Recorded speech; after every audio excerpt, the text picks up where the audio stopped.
Hello, everyone. This is the Mgtow Cowboy. Greetings and salutations. This evening, I have a little bit of a rant for you guys, and I want to talk about. I want to talk about a couple things. I'm gonna label, or I'm going to title this video, "You Will Be Scorned," or "Mgtow Men Are Scorned," or something like that. And in this video, I'm going to talk about how what ends up happening is the creation of parallel societies and the essentially the creation of your own tribe based on philosophical and political ideologies that occur in our society, and how we Mgtow men we both foster that, and we are affected by other people doing that. And I'm going to give an example or two of how that manifests itself.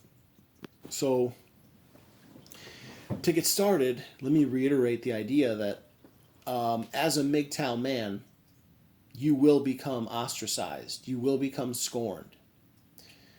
I've noticed this not so much in my professional life, because I keep that under wraps. I don't go around work openly promoting Mgtow. That's not worth it. It's too dangerous. I do that mostly through my channel and through my personal life. But I do notice in my personal life, among both friends and family, that I have effectively become persona non grata. I have become scorned. Let me give you an example of both. So, in my personal life, all right, for example, I had two very close friends in high school. They both turned out to be very liberal. We we essentially have gone our own way, or that is to say, my two liberal friends, they no longer associate with me, and I no longer associate with them. We we've drifted apart. Although I think it's fair to say that it's more them who moved away from me. Both of them continued or embraced the idea of gynocentrism. They both date. One of them actually has moved in with his girlfriend, and they have a place together. In fact, if I remember, when I was still hanging out with them, they would even like hang out with each other through their girlfriends. Or that is to say, we recognize this in Mgtow parlance, the women come to control the social landscape. They come to dictate the social function. So the girlfriends became friends themselves. And these two women never knew each other. They would network and exchange numbers, and they're talking to each other, and basically saying, I'm a woman with a boyfriend, and you're a woman with a boyfriend, and our two men are friends, so we should be friends. But they do that to fucking control the men. And then I become like the third wheel. I'm like, ooh, I'm the guy who doesn't have a girlfriend. Let's get rid of him. And so yeah, that's what I saw. That's what I experienced. Is they slowly just moved away from me, and I became unwelcome in their social circles. And that, you know what though? I also wanted to mention. You know what? I've been meaning to mention this. I've also noticed that there are varying reasons for this, and I wanted to mention a very specific reason with one of my friends. It's really both of them, but one that I want to mention because it's a very glaring example. One of my former friends, he was born with microphagia.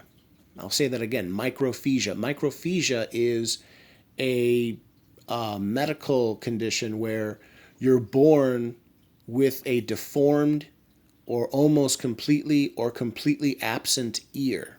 So my friend basically doesn't have his right ear.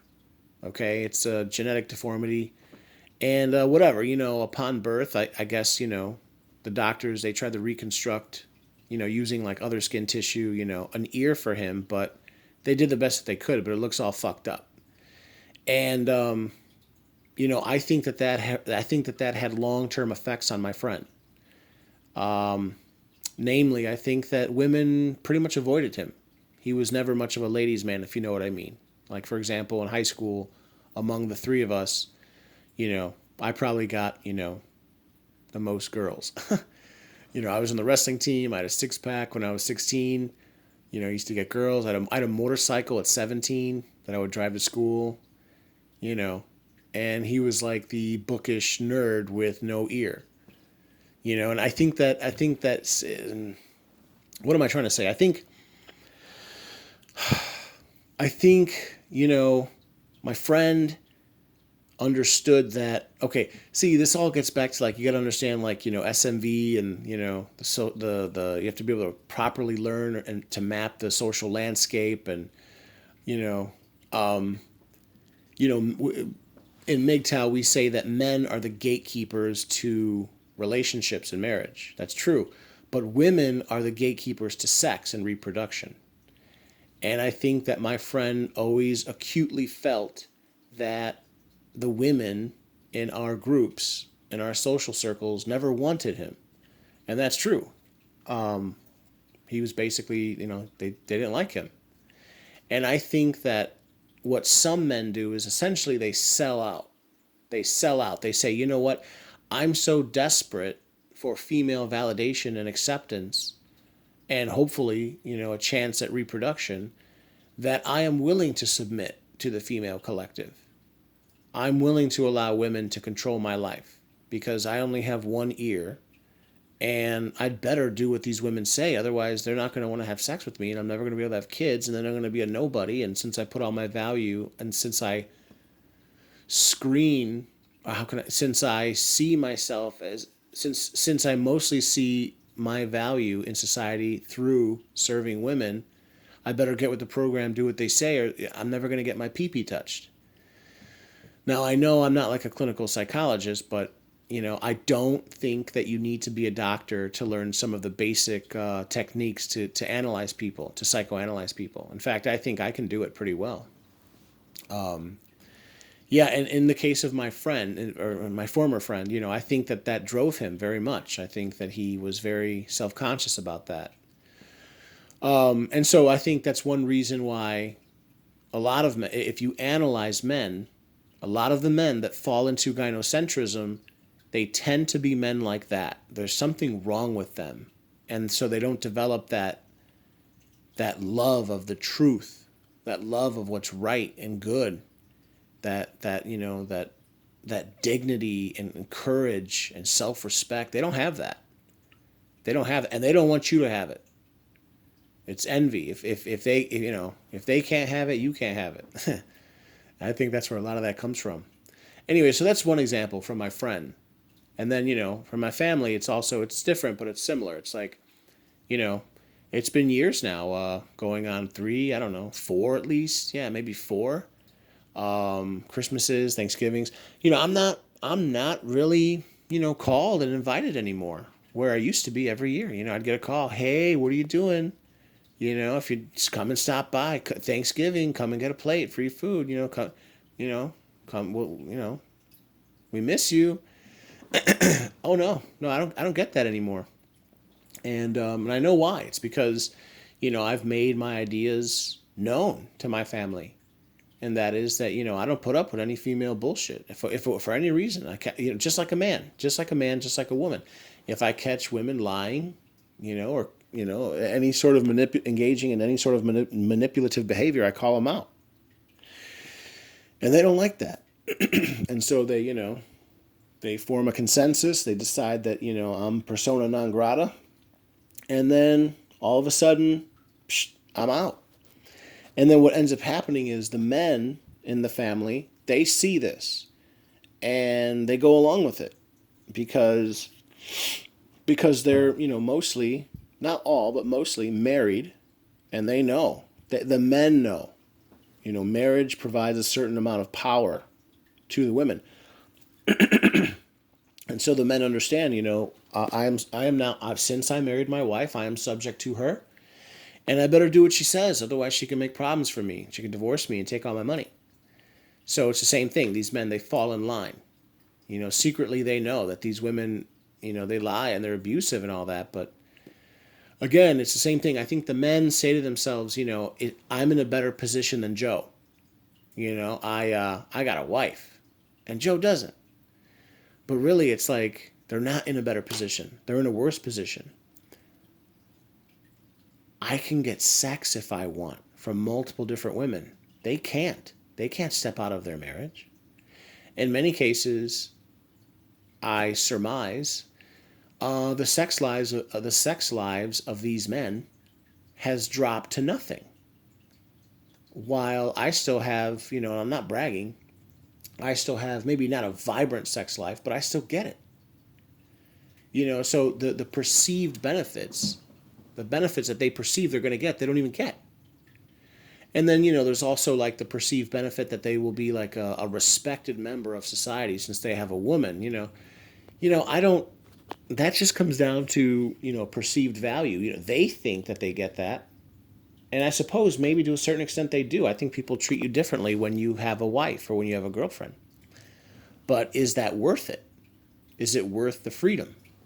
I say no. They say yeah. But, what really puts it over the edge for me is, what really puts me in the Mgtow camp is the notion that I see as the years go on, these men, and it really is, it's most of them, they get picked off. One by one, they get picked off. They think that if they side with the women, that they're going to win.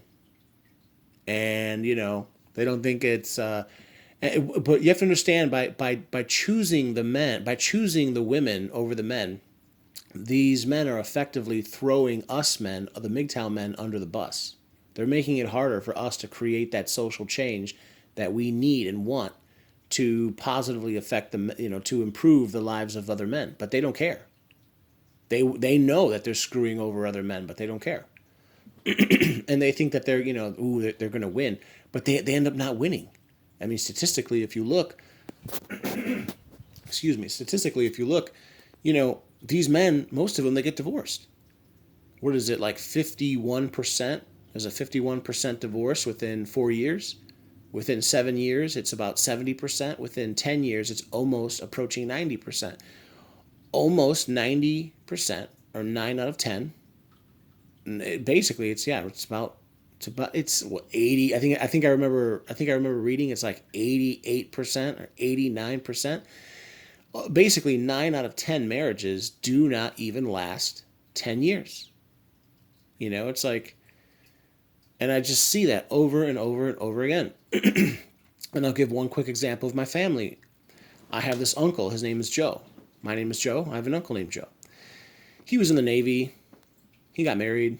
He got married to this Cuban woman. She was hot. I mean, she's old now, but man, I remember 20 years ago, man. 25 years ago, she was a hot tamale. And they got married. They had 3 kids. And he just got divorced 3 years ago now. Lost everything. They had a house. They lived in Chicago, but they ended up moving to Miami.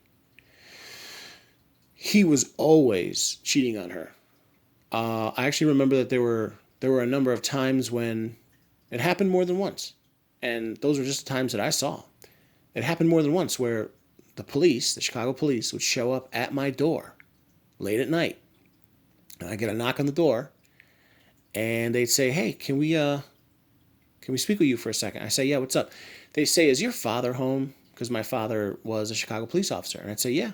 And I'd go upstairs and wake him up.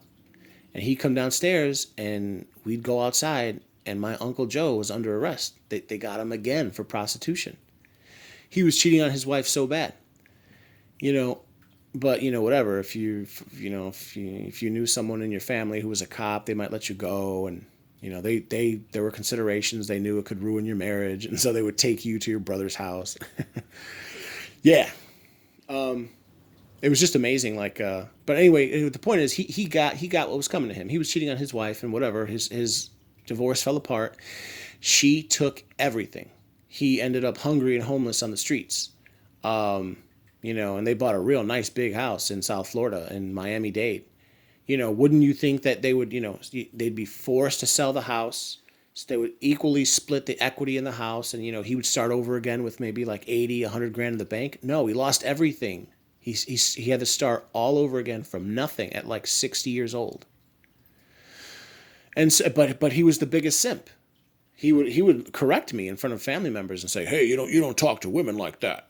You don't talk to women like that. You show women respect." It's like, you fucking idiot. Did they show you respect? No, they bent him over a barrel and they gave it to him.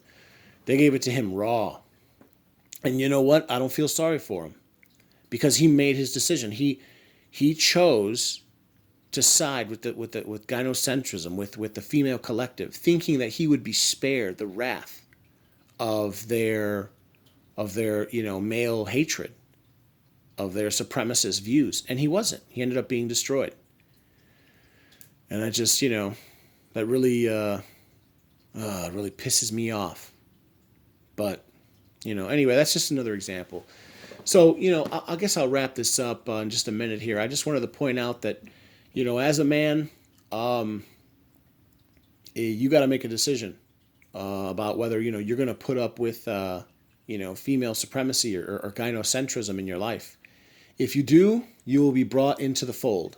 You will be brought into their collective, but you will not be spared, and you end up losing your self-respect and your dignity. But if you do decide to become a Mgtow, you will be scorned. You will be scorned. You will be socially excluded. But it's the better way to go. Even though it's painful at first, you get over it. And you end up forming your own parallel societies. You end up making your own friends that are like you. In fact, I made a video about that 6 months ago, where I was talking about at this point, all my closest friends, all the men that I truly associate with on any with any normalcy, with any frequency, they're all either divorced or single. And lastly, I want to comment on the idea that we Mgtow men, our goal, I believe, is to free men. We see that we're second-class citizens, and we want to change the society. Ultimately, I think we want to change the laws and manfair them. But I think the way we're doing it is a very passive-aggressive way. We're essentially not marrying. We're putting ourselves in social situations where we will not allow ourselves to be dominated by women.